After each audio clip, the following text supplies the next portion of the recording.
reports and timesheets have 2 business days to submit their timesheet or leave report for the prior month, and then you have the 3rd day. So we're going to go to the next slide. And some of these slides you guys are going to have seen before, or you guys are going to have been doing this and you're going to have seen it before. So feel free to stop me if you have any questions. But this is what you get when you log into Banner. You go into cocc.edu. There's that gray employee login, and then there's the Bobcat web account. You're going to click that. And then here's going to be your username and password. We can kind of go through these ones a little quicker just because you've seen all of this. Then you have the gray option at the top that says employee.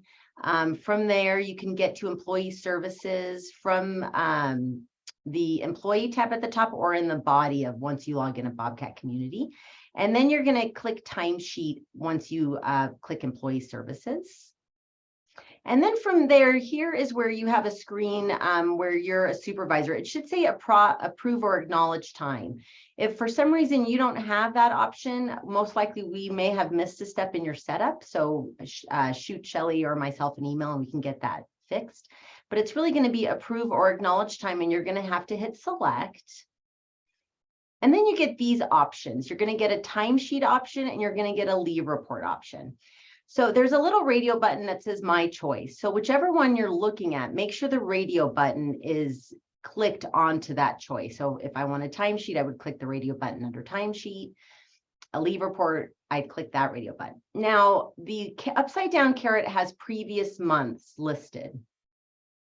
So what will happen is so if I'm an employee and it's November 1st and I want to put in my time for October, but I decide to put all my time in November, I go in November to go to my October timesheet.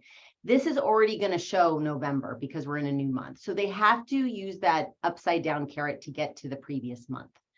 So if they don't use that upside down caret, so we get probably 5 to 6 calls a month where somebody says they don't have access to a month because I don't know if they don't realize that that's a drop down or they're looking at it on their cell phone. So if you do get that question, make sure that they've clicked that upside down caret. Now, if somebody after the 3rd day forgot to enter their time, the whole month is going to disappear. So if I was in November 5th, I was like, oh no, I forgot to submit my October timesheet. And I go here, October won't be available for them. That's when they would have to fill out a paper timesheet with their signature, your signature, and then you can send it to me. And I can go in and enter their time on their timesheet if we do that quick enough. There's also a time where I will run out of time to do that also. So the quicker that we know that, the better. But the goal ultimately is for the employee to enter their timesheet or leave report. It goes through a lot of approvals, and it's really difficult. We open ourselves up to some risk when I'm the one submitting the time, I'm the one approving the time, because then I can never be sure the employee agrees with what I've entered there. So that's why it's really important for the employee to do that themselves. So then once you get past this screen, you pick whichever button, radio button you would like in the month. On the next screen. And I'm just going to pause for just a second, okay, because I hope that everybody kind of got that in the chat, that the circle under my choice is a radio button, in that you click it and it's selected, you click it again and it then unselects. So yes, that's correct. So then you get this option, and this is a timesheet option. So we'll just say that's the radio button that we picked. This will give you a list of employees and tells you where their timesheet is in the process. So in this example, there's a bunch of pending. That means they've submitted their timesheet and it's in your queue to look at. The approved is the ones you've already approved. And then on the second screen, if you've returned any for correction, it'll be in its own box. Or if the student hasn't started it, and I don't have a screenshot of this, but it will say in progress. If you see something that says in progress and you say I don't have access to approve it, it's because the employee didn't submit it to put in your queue. So I can either myself or Shelly can submit it, but ultimately, if it's within the 2 days, I will then prompt the employee to do it themselves. The only time Shelly and I really step in is after the due dates. Then they wouldn't be able to do that. Other than that, we want the employee to do that for themselves. So if we go back a screen, sorry, this is where I kind of go back and forth because there's things that I want to show you. There is a column that says approve or FYI, and then a gray button that says select all, approve or FYI.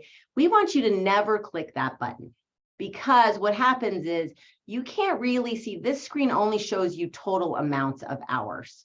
You can't really see here if the employee has submitted their timesheet correctly, like if each day is correct, if the hours they worked are correct. This also goes with leave reports. It was an interesting yesterday in this training, we had like a bunch of light bulb moments, because with leave reports, some supervisors will just say, oh, the total hours looks correct. But if you won't know if they're in the right column, like if it's sick or vacation, if they put their hours. The only way to do that is to press the blue hyperlink of the person's name, which is there to the left. So like where the number 3 and the arrow, that's where you're going to want to click into each of your employees, either leave report or timesheets, to see if the hours that are entered are correct. So if we go, before we go on, so just remember I said that because I'm going to go back a little bit. On the right-hand side, there are leave balances. So if your employee is taking sick leave or vacation, you should be verifying that their leave balance, that they have enough to cover that.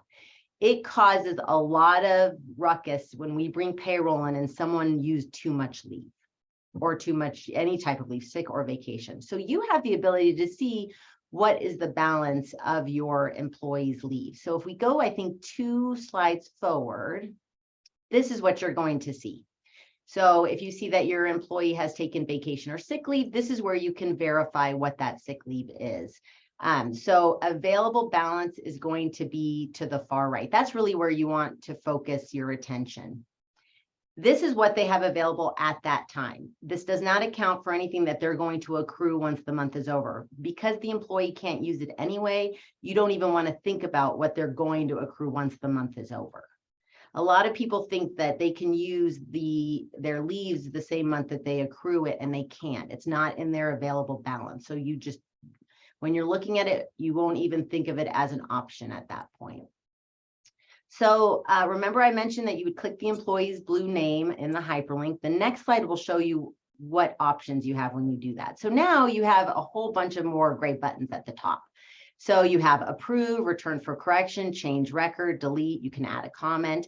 So on the next slide, this is really where you can see what I would love you to see, which is the times of in and out. Now, leave reports, because a lot of this is the same process. I didn't do a screenshot, but the leave reports don't have in and outs. It's just total amounts of time. So you just, at that point, you just want to see, is vacation, are they putting in vacation or are they putting in sick leave?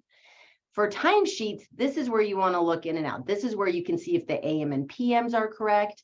This is where you can see if the shifts are incorrect. Sometimes people put the wrong shift in, or if they put hours on the wrong day. This is also where you can see to make sure that your employee has worked their full FTEs. So that's also something I've started to look at, is to make sure everybody's using their I want supervisors to make sure their employees are using their FTEs between regular time, vacation, and sick time if they have it available.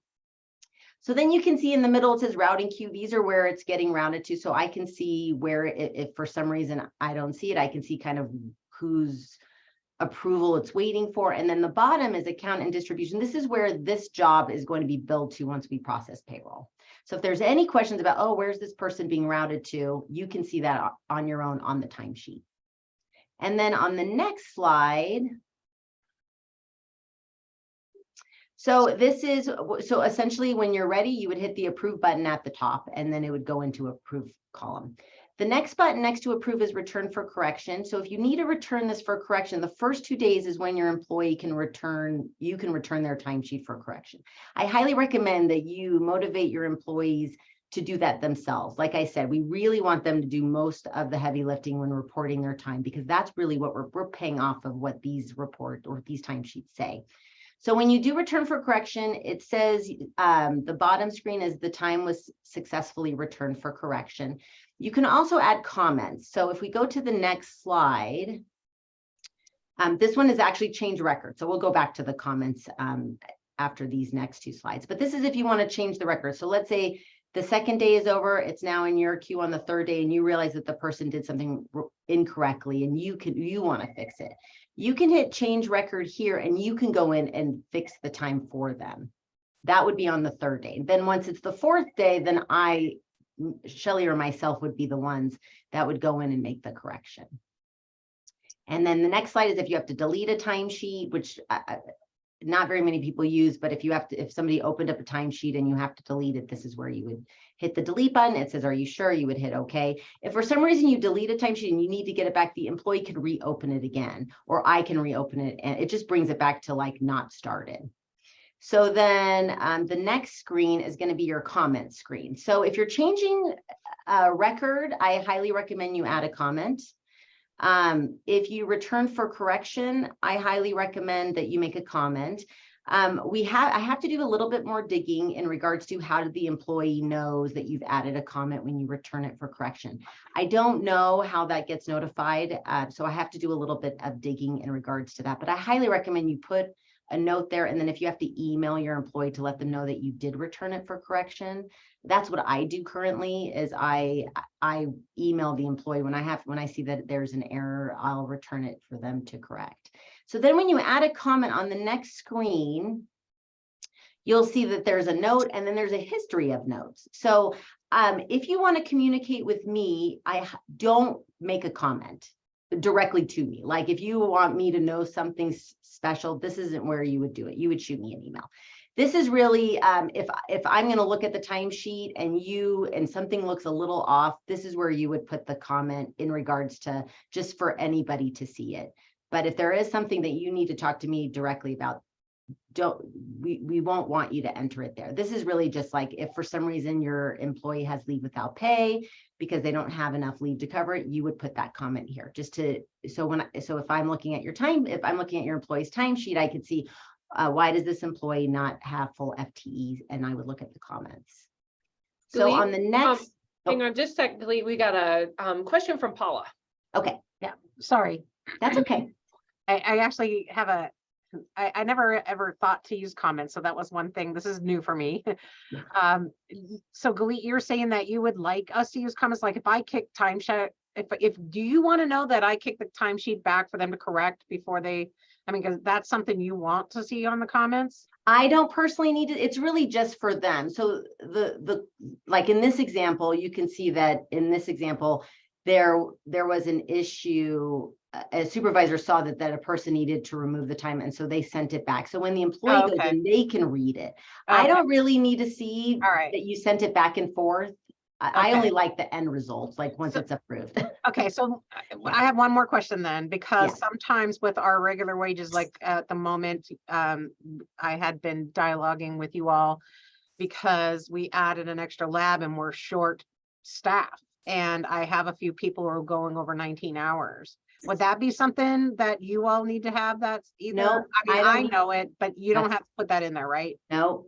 Awesome. Thank you. No, as long as you're aware of it, because you're ultimately going to approve it. So what you say, so if I notice that somebody has over hours, I assume that and your approval, your name is the approver on it. I assume you are aware of that, which is why I don't want the approve all, because you really have to look at the nuts and bolts of the hours. So it's really important. Yeah, no, I won't question that. The only two things I really will question, which some of you will have already received emails from me, is lunchtime meal breaks, which we will cover. I'm only just going to mention that that's what I look at, and FTEs. Those are really the two things on a timesheet that I care the most about, that they're working their full shift. And that they're using the right line items. Like I don't want to see premium time pay for people who should have put it in right. Like they need to put their hours in the right column. Those are really the three things I care about the most. So, yeah. Okay, and we're gonna take a quick pause here. So Josh is asking, how often does everyone have to change their employees' timesheets, and is this common? So that's to the group. I don't think that's to Galit and I. So if anybody wants to unmute and share, we'd love to hear from you. It's common for me. I mean, but I have a lot of different people, and irregular wage alone for me is gigantic.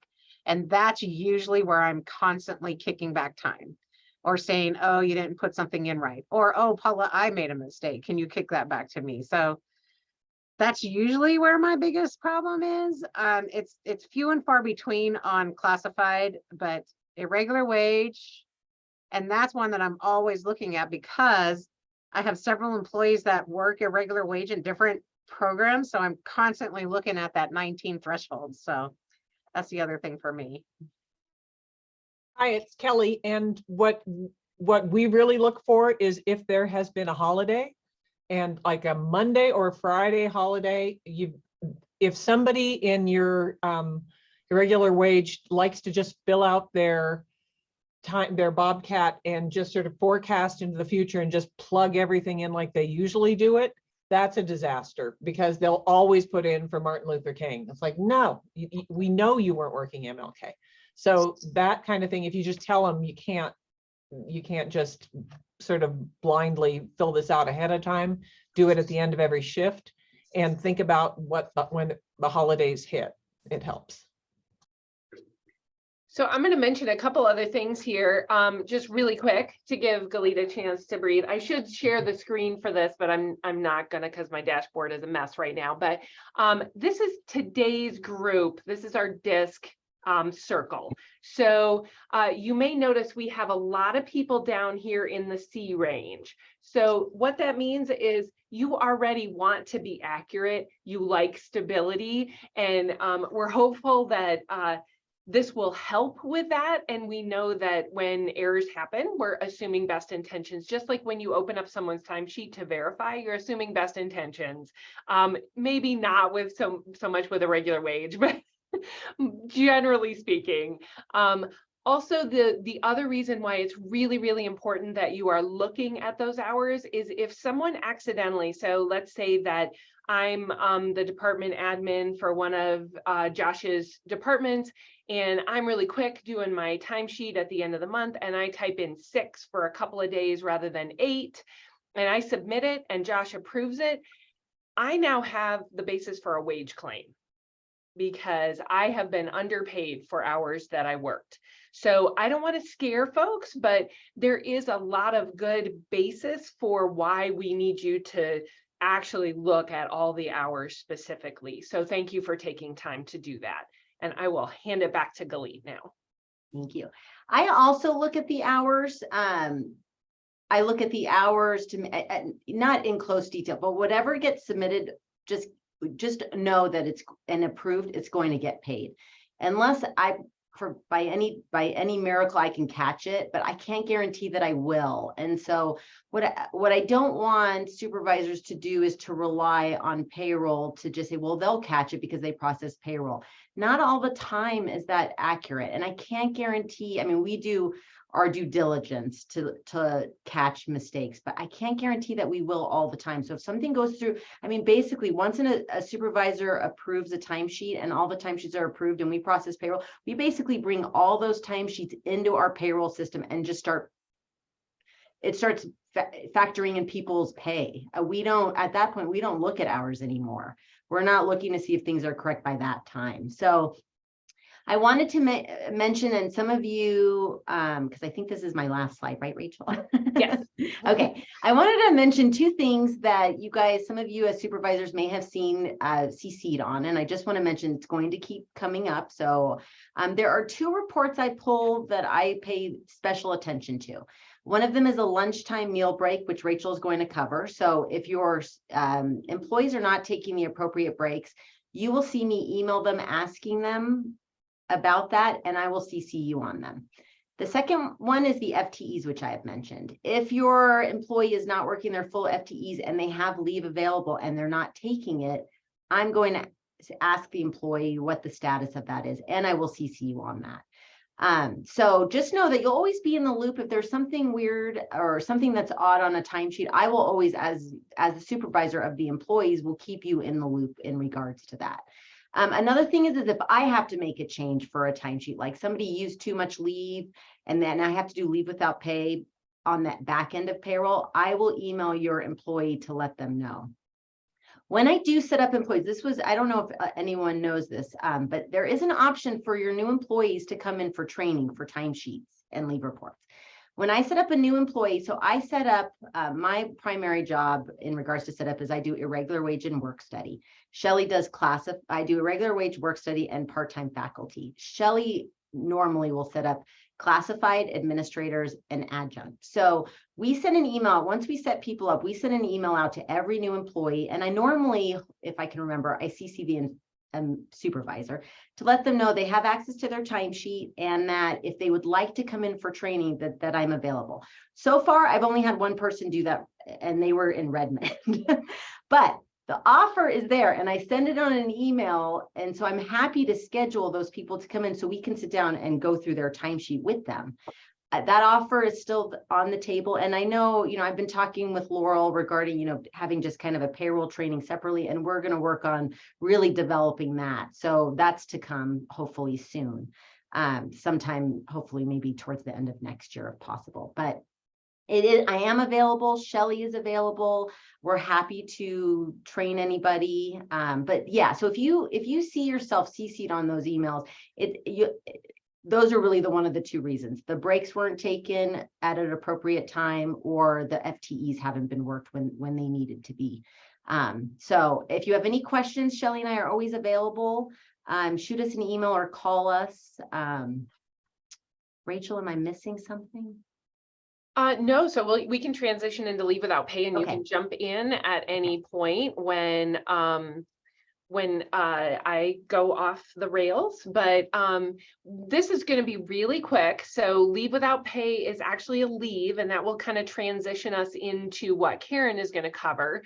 But leave without pay is something that Galit is auditing for on timesheets, and what that could look like is, let's say that I'm a classified employee and I'm a full-time benefited employee, should be working 40 hours a week, but I run out my sick or vacation time, so I have no paid leave, and I'm now taking time not working my full schedule, and maybe I'm working 6-hour days here and there, and by the end of the month, I'm turning in a timesheet at 32 hours. That is going to be a red flag for Galit, and she's going to email me and say, sorry, just a little distracted there.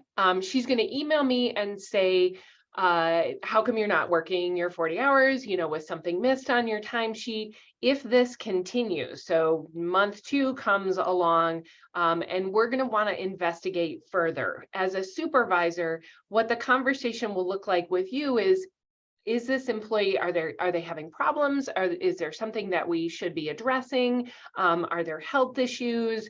Are they needed 32 hours a week rather than 40 hours a week? Because if they don't need to be there 40 hours a week, we can't continue to pay them full-time. Like, they won't get paid for 40 hours, but their benefits are still full-time benefits. And that is not equitable for folks who are working a full-time schedule. So please be aware that if someone is working below their full-time schedule, that there will be a conversation that will ensue. If there is approved leave without pay, there is a mechanism for that, and there is a way to report it, and there is a way for it to be used, and that is going to come in the leave section as we get to that. So a couple of things. There has been discussion in the past about a donated leave program with multiple different types of employee groups. That has been problematic to come up with kind of the logistics of that. It's still sort of on the back burner. One of the things that you'll hear as we get further into this about paid leave, Oregon may mitigate some of the issues for needing a leave donation program, but it has come up in the past, and so it's not completely dead, but we don't actually have a leave donation program in place. And then there was one other question that I just wanted to peek at really quick. So in terms of breaks, Karen, I'm not sure what you meant. Am I covering breaks? Fill me in. Oh, I just wanted to, I know we had that discussion yesterday on lunch or meal breaks and rest breaks. Yeah, so that was actually not on our agenda, but it came up because somebody asked in the session yesterday about what if we have someone who is working around the 6-hour mark? So BOLI has very clear guidance about rest breaks and meal breaks. Rest breaks are paid, meal breaks are unpaid. There are requirements for those, and depending on who you supervise, the requirements vary. So for those of you who are supervising irregular wage, there's one thing that you need to do. For those of you who are supervising classified staff, there is a different thing that you need to do. I'm a little reluctant to go down this rabbit hole because there's a lot of questions that tend to kind of bubble up around this. But if this is something that you want to talk about more, I'm happy to revisit it later on in the session, and just pop it in the chat if you want to hear more about rest and meal breaks, and we will come back to it. Sound good? How's everybody doing? Rachel, can I mention one more thing I forgot? Yeah. Okay, sorry, I just remembered as you were talking about leave without pay. Leave requests. I didn't mention leave requests on this training because I don't want you to use them. So if you currently are using leave requests to manage your employees' time, if you could stop, that would be great. The way the program, it's outside of our normal 3 business days the following month, and it causes a lot of confusion. So leave requests, that's just not a screen we are currently using. We may use it in the future, but right now, if you're using that to manage your employees' leave, if you could find a different avenue to do that. Also with leave reports, please don't have your staff submit a 0-hour leave report. It really clutters my reporting when I pull the report. Once all the leave reports are submitted, I pull a report that I have to then update all the leave banks. And so if you are managing your employees by having them submit 0 leave reports, if you can find a different avenue to do that, that would be great. Okay, I promise that's it for me. Okay, it's all good. So there's a question about, is there a way to look up an employee's FTE? Well, first thing that comes to mind for me is it should be on their job description, but also Galit, is FTE listed anywhere in somebody's timesheet that you're aware of? It isn't. It isn't. I mean, it's in Banner, but I don't know who has access to what screens. And I don't know, I can ask if there's maybe a report. I can ask Laurel to see if there's some way we could get a report that has that. And if it's a single employee, so Jay, I'm not sure what specifically you need it for. Like, I get that you need it. So I'm not pushing back on that. But if there is just a single employee that you want to find out about, you're certainly welcome to email any of us and we can give you that information if you don't have it handy. Yeah. Okay, sounds good. All right. So Karen, take it away with leaves.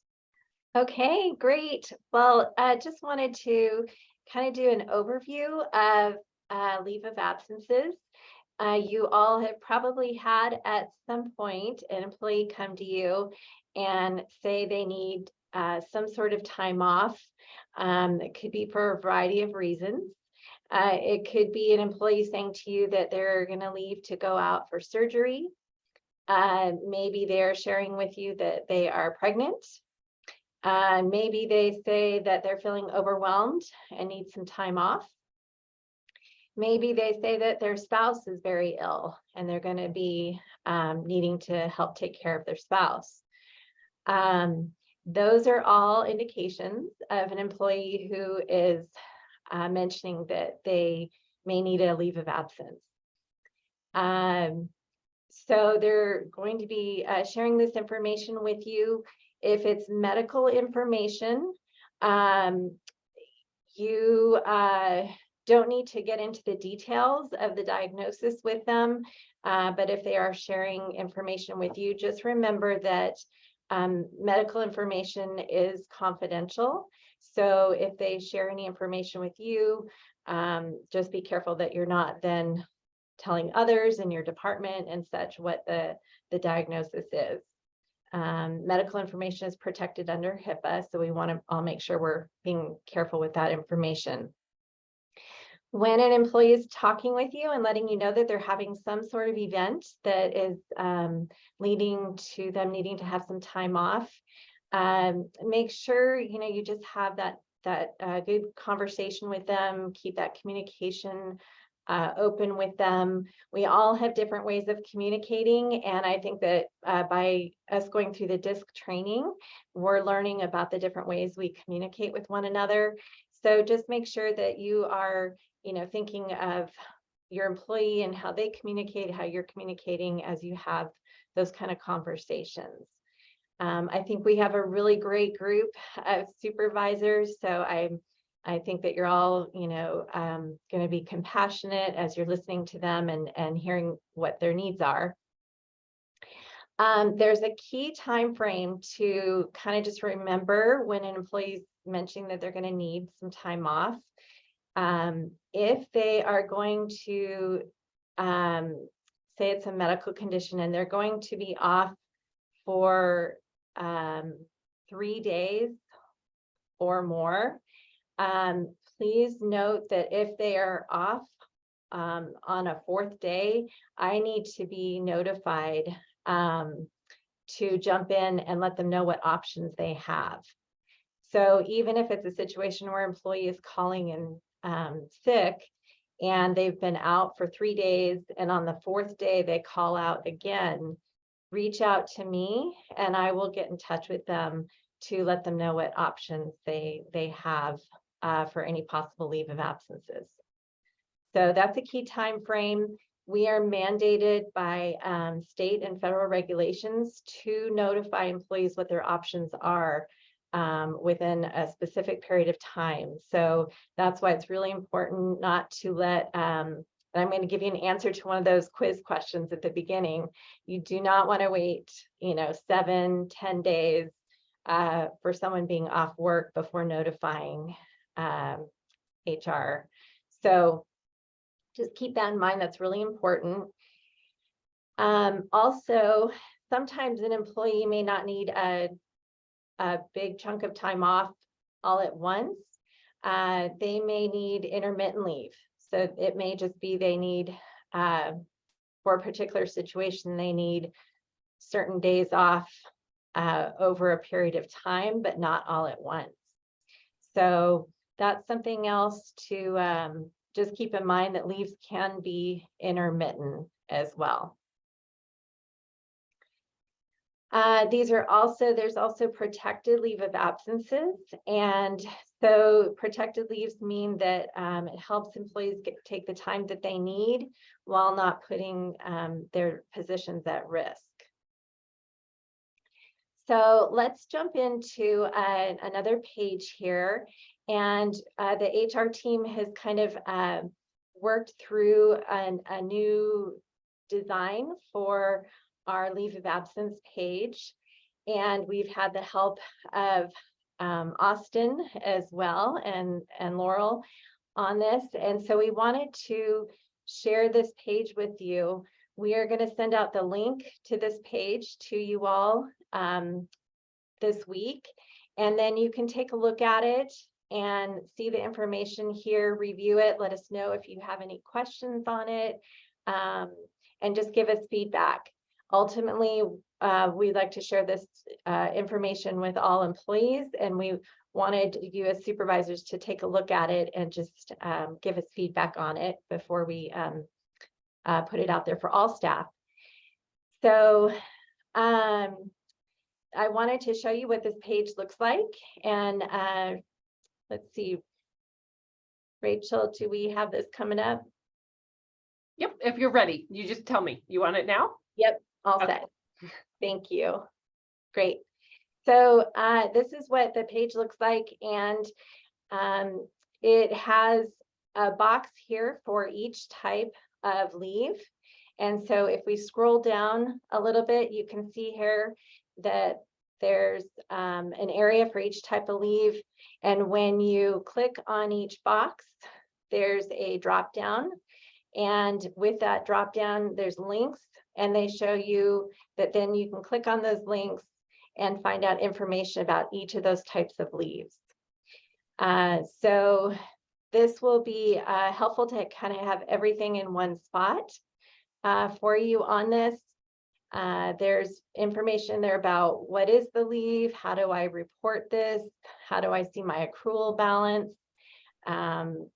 There's information about eligibility requirements. There's various forms that go with each one. There's checklists. So this is just kind of organizing everything into one section for ease of use. So you can see here under FMLA OFLA leave, it even shows you some of the reasons that someone might take that type of leave. And so you can see that list below. So it's, you know, should just make it a little bit easier to see the information and to access all the forms or any of the eligibility requirements for this. When you have employees that are going to go out on one of these leaves, like I mentioned, please reach out to me and then I will jump in and help that employee see what their options are. And I will make sure to stay in touch with you all as well so that you know what the situation is if they do end up taking one of these leaves. So you can see here, there's a whole variety of leaves indicated on here. We have the general sick time and sick leave. We have vacation time. We have bereavement. We have the FMLA OFLA, personal leave, jury duty, the upcoming paid Oregon leave or paid leave Oregon, which we'll talk about in just a little bit here. Americans with disabilities and leave without pay, military leave, and safe leave. So please feel free to look through all of this once you get this link. And like I said, give us feedback. Let us know if you have any questions on this. I will help the employee when I am in touch with them, determine if they are eligible for these leaves. And then I follow specific guidelines and regulations to make sure I get them what they need for these leaves. There are certain things that you will see as you go through this, that there's some bits of information that as supervisors you would sign off on. So just make sure that you're aware of those. I know that we just had in the chat a little bit ago information about the FMLA tracking sheet, and we will have all the forms available on this page as well so that it's easily accessible. And so this is opening up that FMLA OFLA box right here, and you can see all the different types of reasons that someone would take one of those protected leaves and the eligibility requirements for that. And also a variety of questions that employees and supervisors may actually have about these leaves. So we've got that all here.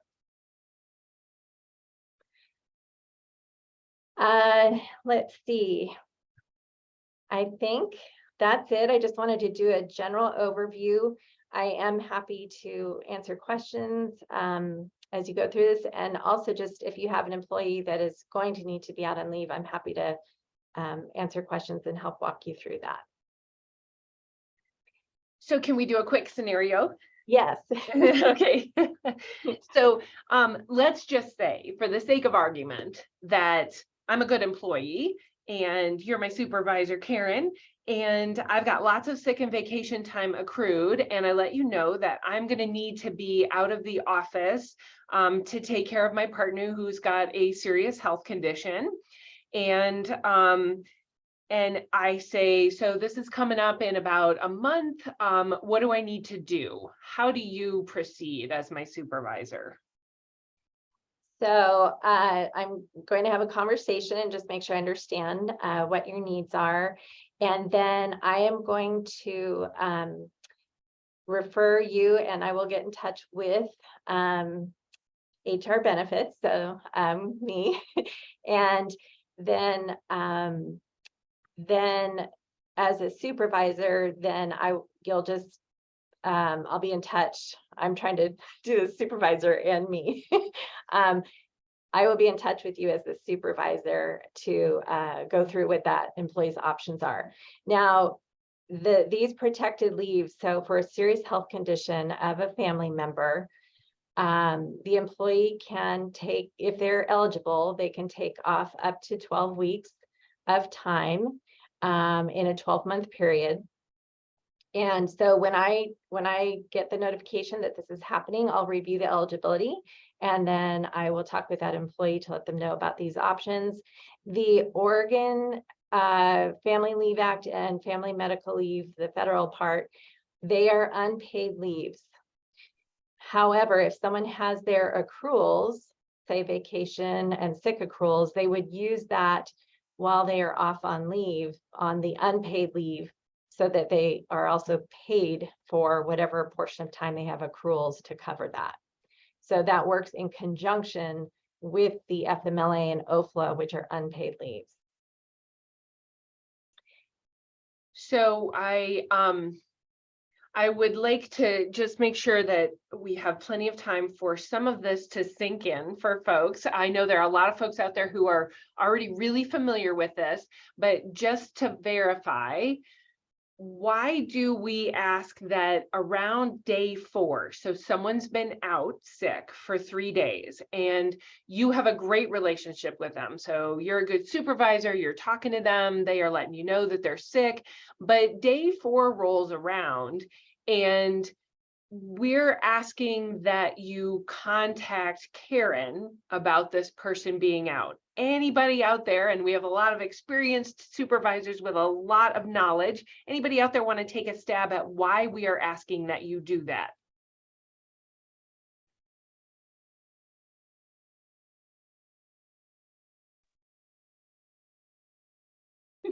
Is it required that they're notified? It's like they have to be notified Yes. of their whatever, I don't know what it's called. But you definitely have to notify HR so that they can tell the employee that's been out of their rights, basically, or check in too, of course. Exactly. Yes. And so in a single word, thanks, Krissa, compliance. Yes. Kayleen, that's exactly right. So we need you to let Karen know. And if Karen's not here, I'm her backup, but we need you to let her know that someone has been out at that 4th day, because we are required within 5 days to let them know of their rights under FMLA and OFLA. So if we fall down on that responsibility, then again, we are not doing what we are required to do to support our employees. Now, there is nothing disciplinary about this. This doesn't mean that they are a bad employee. So if you're telling Karen, it doesn't mean you're like, this person is, driving me crazy and they're frustrating me. So this is not some kind of like passive aggressive way to get them to come back. It is a legal issue, but it is a compassionate legal issue. Thanks, Josh. You put the words in my mouth there.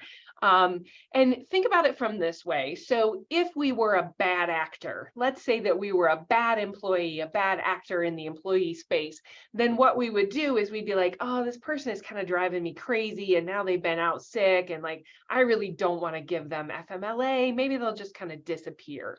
Now, all of you are experienced supervisors, you know that never happens. Like those things never work out the way you want them to. I'm just going to ignore this. It'll resolve itself. They'll get another job. No, it just gets worse. So just know that it is truly a compassionate legal way to move forward. So yes, at 3 days, and it is actually written into HR procedures 16-1 if you're interested. At that 3-day mark, you can request that someone bring in a note from their doctor, okay? And again, what you're looking for is, is there something maybe going on behind the scenes that you're not aware of, or do you feel like there might be a pattern of abuse? The first and most important thing is to just have good conversations with your folks. So hopefully it's not when they're sick that you're now trying to deal with this, but you're having good conversations in advance. So there is that piece of FMLA. And again, if I'm I'm a long-standing employee, I've got a lot of leave time. Do I need to really fill out all the paperwork for FMLA? And by all the paperwork for FMLA, I mean like read through some things and fill out like 2 things, one of which the doctor takes care of. So it looks like a lot. I get that, but it's really not that much. We're not going to force it every single time, but just know that there is some risk there. And we want to make sure too, because people can't see all the way down the road. So maybe they can see this one issue and they're like, oh, it's just going to be this and then it'll be over. But, sometimes things pile up. And so eventually, if things keep piling up, we're going to say, we really need you to fill out FMLA paperwork. Does that make sense? How are we doing here? Everybody okay? For those of you on camera, I can see you nodding. Thank you. Thanks, Laura, for putting the link in there. And yes, okay, so let's catch up on some questions here. Priority between which is used first, vacation and sick leave time for FMLA. Laura's dropped the answer in there. Any other questions on kind of that stacking leave? So want to be really clear, and this is important as we get into even more complications with paid leave coming down the road. FMLA and OFLA, the federal and the state protected leave, that means that protects their job while they are out, those are not paid. They are not going to be paid. So some people are like, oh, but that's changing. OFLA is going to be paid in 2023. That's not the case, okay? You can, however, stack leaves. So think about it this way. If someone is out on an unpaid leave, but they have vacation or sick, they can use sick leave first and then their vacation time and then go into leave without pay under OFLA, but they are stacking protected leave with COCC paid leave. Make sense? Y'all with me? Okay, awesome. Kelly, when would this kind of pay hit? Emergency paid FFCRA. So that one, I believe, was the one that came with COVID. And so that was actually just for a temporary amount of time, and it's no longer in place. Yeah, and it doesn't, you still see it on timesheets and leave reports because there's history there. So we can't remove it at this point. We have to keep it on there to be able to track for history. I wish that was different. It's very confusing, but hopefully we can look into maybe changing that at some point. Yeah, and Josh, that's the Family First COVID Relief Act. And so,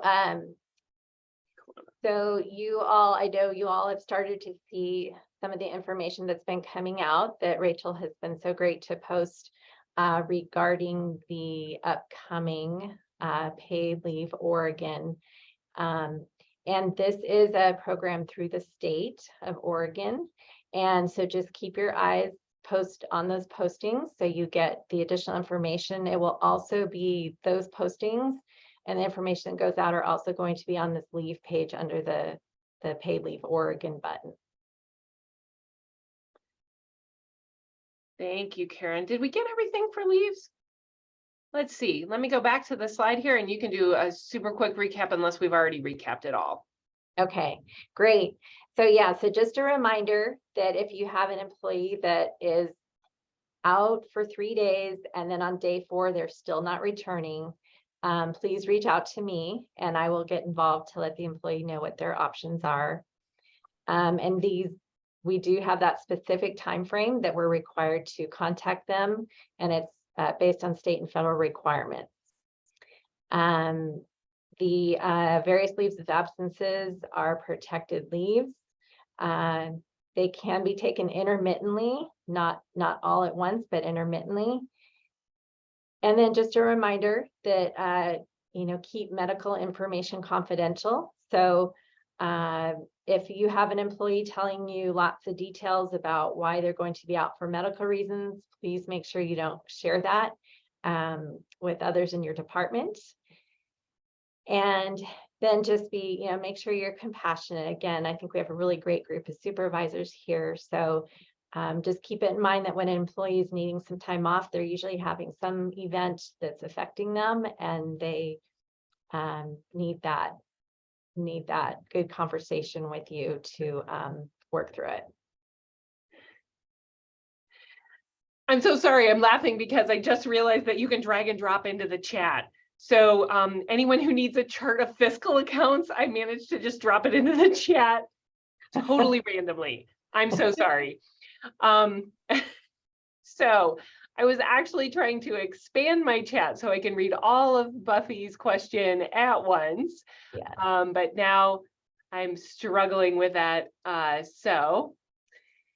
If you don't have that chart of accounts, it's super helpful.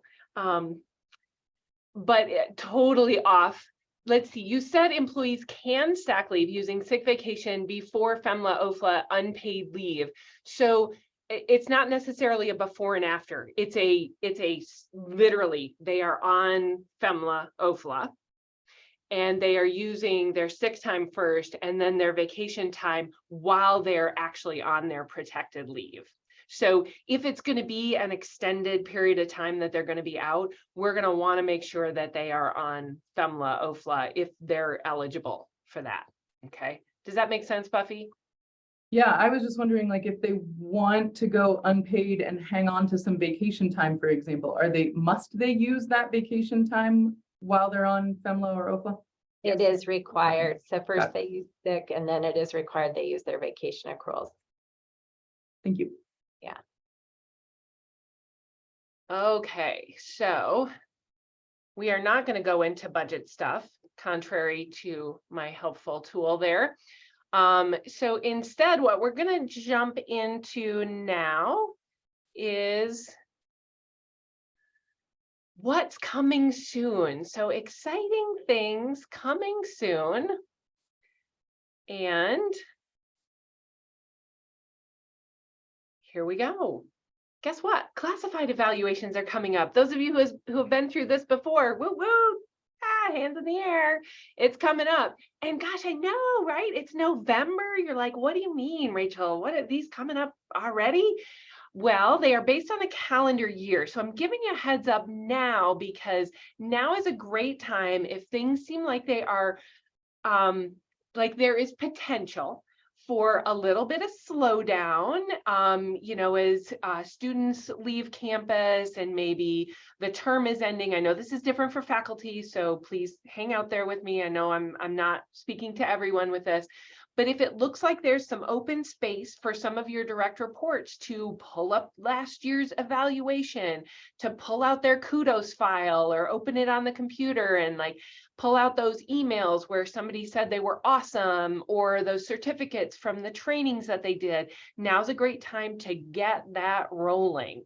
So for classified employees, the evaluation is based on a calendar year.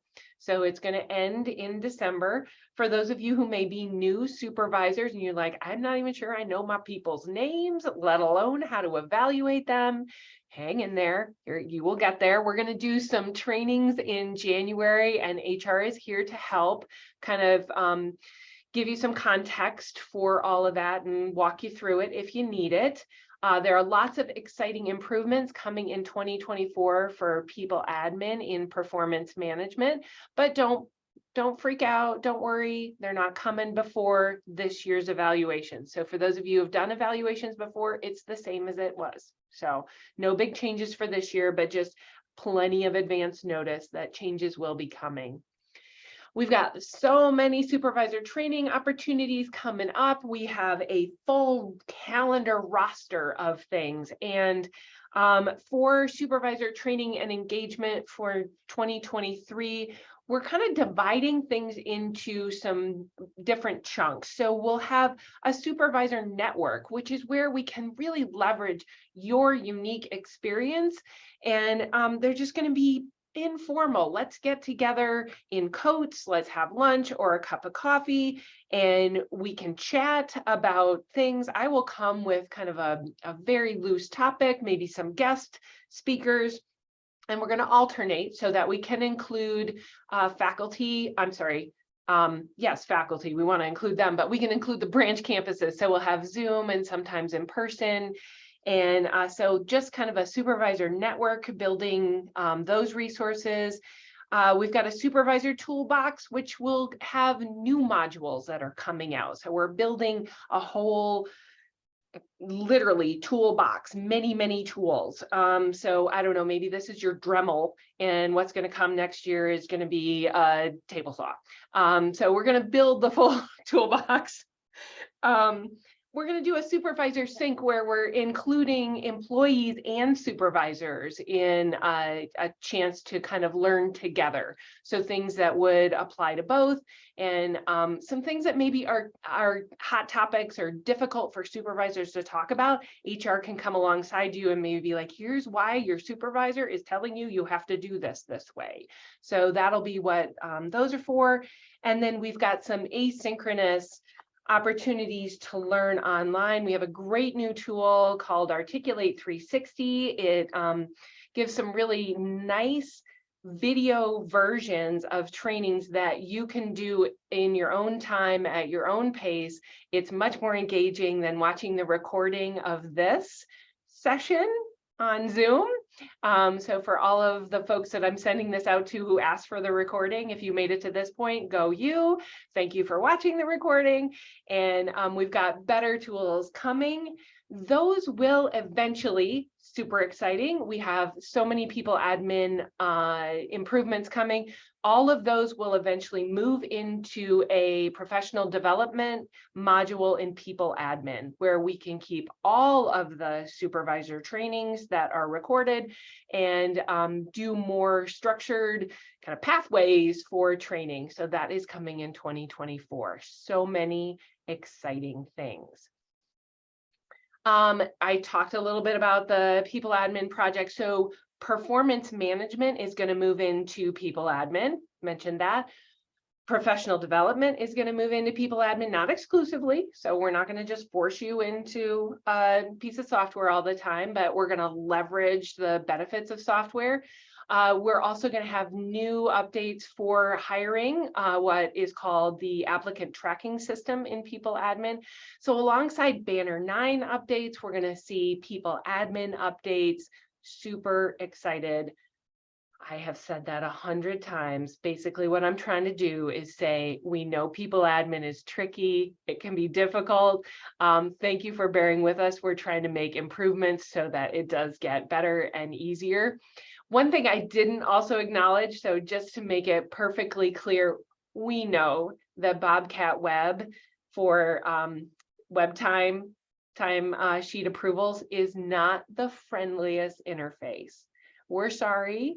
Hopefully there will be some improvements in Banner 9, but thank you for doing what you do to slow down and walk through it and kind of engage with their less than pleasant interface. We also have DISC team toolkits. So I had a couple of folks from yesterday's session reach out and want to know how can they use DISC with their team as we get more people trained. So for those of you who are not familiar with DISC or have not yet had an opportunity to take it, we have a full schedule of DISC trainings through July of next year. So if you haven't yet taken a DISC, or you've got people who want to take a DISC, or if you are rebuilding an entire department, Josh Clausen, I'm looking at you, and you want to do something where you kind of get all your people together. I realize that that means that like the bathrooms aren't cleaned and, you know, no plumbing is being fixed and all of that on a day. But if you want to work that out where we kind of aggregate your folks and they can learn together, we can certainly do that. So just keep that in mind, folks, if you've got a team you want to train together, or if you just want to use your profile and you want us to provide some flexible structure for how you can have those conversations briefly, 10, 15 minutes in a staff meeting, I can provide that. Send me any nominations. So any colleagues, by the way, if you nominate someone, I don't invite them and say, by the way, so-and-so said that you should take the DISC. I'm not going to do that. I'll just send them an email that they've been nominated. All right, paid leave Oregon. Who's seen postings on Paid Leave Oregon. Wait, before I jump into that, I'm going to look in the chat here real quick. Okay, Josh, Department Admin. Will I would still be responsible for evaluating them for 2022? So here's what is ideal. What is really, really nice is if you have input about them, if there is something that is like they did this really well and you know, you have chatted with them or you can chat with them about here's some things or a thing that I think you'll be able to expand on or develop in your new position, or there might be some opportunities for, type it up in a one-sheet page, email it to what's his name, Michael Fisher, and ask that it just get included. And that gives, we'll say that maybe it's Lindsay. Well, that gives Lindsay a little bit more than just that short snapshot she might get with Michael. That makes sense? All right, let's see. One of our new classified staff just got a probationary first 6 months evaluation done. Could you confirm that her next evaluation? Yes. So that question, Tina, actually came up yesterday too. It just seems a little onerous and sort of, I don't know, like we're making work for you if we make you do another evaluation. One thing I would just say is that if you feel like there is an opportunity to talk about goals, anything that's forward looking with that individual as you go into the new year, you may not want to do a full evaluation, but if there is something that might be beneficial to them, and you can have that conversation with them and find out. But no, you don't have to do the full evaluation if you've just done a pretty comprehensive probationary evaluation. Sound good? All right, awesome. So any other questions about evaluation? I'm going to take a sip here. This moves faster on Zoom. We had so much more chat yesterday in person. So plus there was coffee and cookies. Let's talk about Paid Leave Oregon. So anybody want to tell me what they know about Paid Leave Oregon? And all answers are welcome, because this is really a learning experience for me. If someone says, you know, I think Paid Leave Oregon is this, and it's not that, it's a great chance for me to understand like what people are hearing about it, what they're not hearing about it. Anybody feel brave enough to like take a stab at what Paid Leave Oregon is?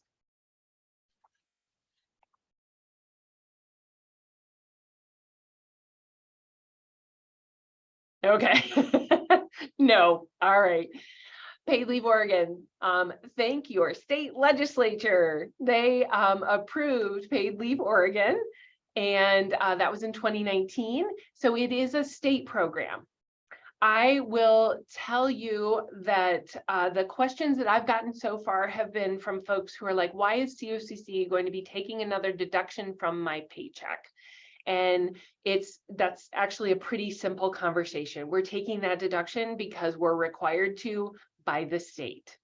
So Paid Leave Oregon is a statewide program. There are equivalencies. I'm not going to go too far down that rabbit hole, but some organizations, some institutions, some employers will be using an equivalent plan. It doesn't matter if we're using the state plan or an equivalent plan, there still has to be a paid leave option that is shared by employers and employees, generally speaking.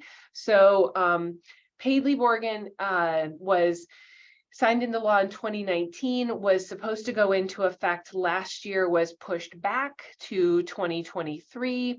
It is overseen primarily by the Oregon Employment Department with an enforcement arm through the Bureau of Labor and Industries. So Paid Leave Oregon, Family Medical Leave, and Oregon Family Leave could all run concurrently. But here's just something to make your head explode. The eligibility for all of them is different. So let's say that I have a family member with a serious health condition. Don't worry, Josh, there's not going to be a quiz on this. You don't have to remember it. But let's just say that I have a family member who has a serious health condition and I qualify for paid leave Oregon. I meet all the eligibility criteria and I'm going to get some pay while I'm off work. Well, that may or may not qualify. That family member may or may not qualify for Oregon Family Leave Act. That family member may or may not qualify for Family Medical Leave Act. So just like on the tip of the iceberg, the definitions for family members between the three are different, very different. Paid Leave Oregon is the most liberal and FMLA is the most conservative. So in terms of like how they define family members. So this is always really hard trying to find the nice balance between giving you enough information, but too much information where your eyes glaze over and you're shooting daggers at me. So let's just say that Paid Leave Oregon will not officially kick in for benefits until next September. We've got some time to do some training and all be learning together. However, deductions will begin in January. So employees will see a deduction from their paycheck. The deduction is 1% of, for right now, we're using gross wages because the state has not yet defined what wages are for that deduction. So we're not exactly sure what we're pulling the money, what aggregate amount of money we're pulling that 1% from. So for right now, we're just using gross wages as a stand-in, but there may be things that are exempted from that. So 1% is the total. The employer pays 0.4 of that 1%, or 40% of the 1%. COCC pays 40%. The employee pays 0.6 or 60% of the 1%. Okay, kind of clear? It sounds like, I'm going to guess from the quiet in the room, that nobody's had anyone running to them excited, concerned, worried. So that's good news. If you, what I'm worried though is that nobody's paying attention. And when they see the deduction in January, they're going to be like, what? So just know though, if you have anyone who is concerned, I'm happy to have a conversation with them. You are welcome to send them directly to me. If you want to know more about it, I'm happy to have a conversation with both of you. But there will be a deduction, an additional deduction coming out of people's paychecks. That's everybody. Paid Leave Oregon applies to every employee at the college with the exception of work study. So this is benefited, non-benefited, temporary, permanent. Okay, so all of those folks will be seeing a deduction. We will be doing a mailer out to folks so that they get this information in written form at their address. So more information will be coming though as we head into 2023. Any questions about that? All right, Karen? Okay, just wanted to give everyone just a kind of heads up that we have some new wellness things coming forward soon. We will have a new intranet page that will show all of the wellness perks that we receive as employees here, and it will show all of our current wellness opportunities as well as any new initiatives that get put forth. So we'll let you know when we've got that new page up and ready. And then we also do have an event on November 30th that is co-sponsored with CCDC and Wellness, and the senior leadership team will also be involved. And it's going to be a nice get together, and it will involve a book and puzzle exchange. And we will also have some appetizers and refreshments and some goodies for you to take home. So that's coming up on November 30th, and you'll start to see postings and information come out about that soon. Thank you, Karen.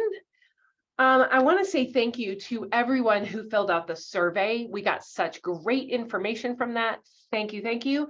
For folks who have participated in the focus groups, thank you. We've got another focus group tomorrow. I'm taking all of this information, aggregating it, pulling out themes, and hopefully we are all moving forward together to have more information all the time. Please send feedback to me, to my boss, who's on the call, to Galit, to Karen. We want to know how we can improve all the time. So let's, before we run away here, let's take one more quick look at this knowledge check and make sure that we hit our deliverables for today.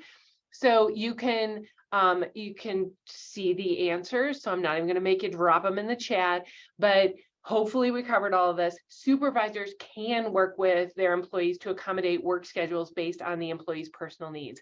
Let me really quick talk about a couple of things that came up yesterday. We had people say, could I let somebody like take their break and smash it together, or their breaks and smash it together with their paid lunch and then put it at the end of the day?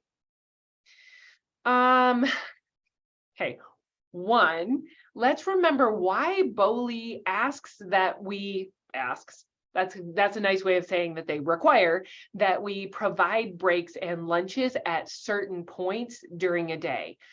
No one should be working for 6.5 solid hours, okay? And generally what happens is this is a incredibly slippery slope, okay? Let's say that the CBA broadly would support you letting a classified staff member smash all of those together and leave early, but there are so many reasons why that's not a great idea. One, for their well-being.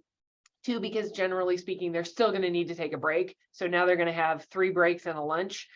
Not awesome. Can you support that for everybody? If everyone you supervise asks for that, can you do it for everyone? Can you do it for this person on an ongoing basis? If they want it every day now, are you going to say yes? So we had a lot of discussion about this yesterday about, can we do this with a break? Can we do that with a break? So you can work with your employees for schedules. We want to be good humans. We want to be a good place for folks to work.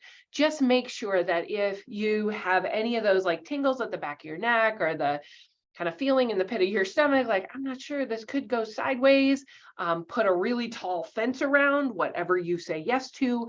Put it in writing with, here are the parameters. This is what we are going to be able to do. And just know that once you say yes to something, it's very hard to now go backwards or instigate some kind of discipline when you've actually allowed something, when you have said, yes, this is okay. So a lot of nuance there. And for the folks who live in the C world, and some others of us, that ambiguity may not feel great. If you want to, kind of talk through what that might look like, because you do want to accommodate something, we are here to help with that.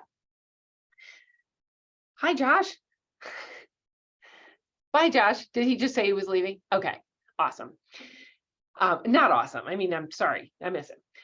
So collective bargaining agreements, they do dictate work schedules and legal compliance for some employees. We didn't get deep into that 6-hour rule and why the CBA actually trumps BOLI's guidance on 6-hour employees.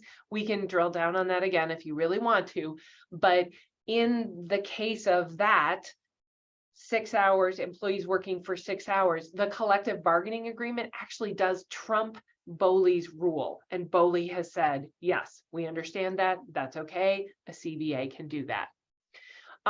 Only benefited employees are eligible for FMLA, OFLA, or paid leave Oregon. That's not true.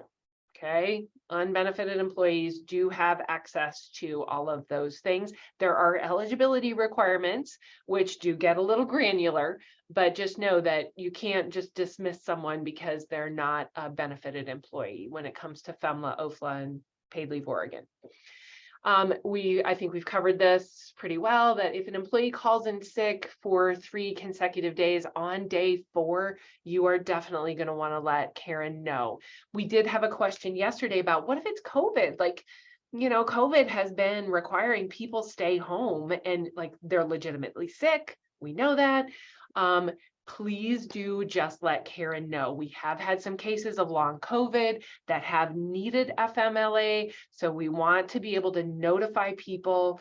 And again, this isn't punitive. We just want to make sure that we are doing what we need to do to have good, clear communications with employees.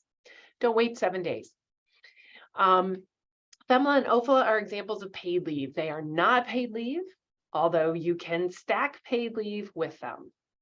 COCC personal days. Oh, we didn't talk about personal days like we did yesterday. So personal days, anybody know what employees get for personal days? Anybody want to jump in and tell your colleagues what those are? I can do it. I've been using them. So there are 2 days that can be used for any personal reason per year, and they are charged to your sick leave account. So Perfect. and they're a great benefit. Thank you, Tina. Yes, they are. And this was actually news to some people yesterday, some folks who have been here for a long time. They're like, when did this happen? So it's actually written into all of the CBAs and the exempt employee handbook. So those 2 personal days are available. The personal days, they really should be planned in advance. So it is nice if someone can give you advance notice. Generally speaking, calling in on a really good powder morning because somebody just needs to be out on their sticks to, enjoy that fresh powder is not the best use of a personal day. But if someone does say they want to use a personal day as a supervisor, you cannot require that they tell you what it's for. It is a personal day. Okay. So they are counted against an employee's sick time, not their vacation time. There was a question about like, how do we track this? There is no way in timesheets to track it separate from sick time. So one supervisor said, well, do I have to keep track of that? And I said, well, only if you don't ask the employee to keep track of it. So empower your employees to be keeping a good calendar of their time and be tracking their personal days or their sick time or whatever, making sure that they're in their timesheet regularly and that they know what's happening. Okay, let's see. One other quick thing that I just made a note on.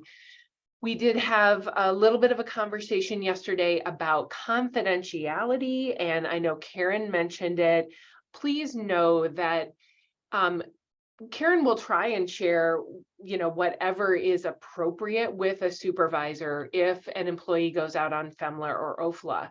But in some cases, we may just share, and by we, I mean Karen.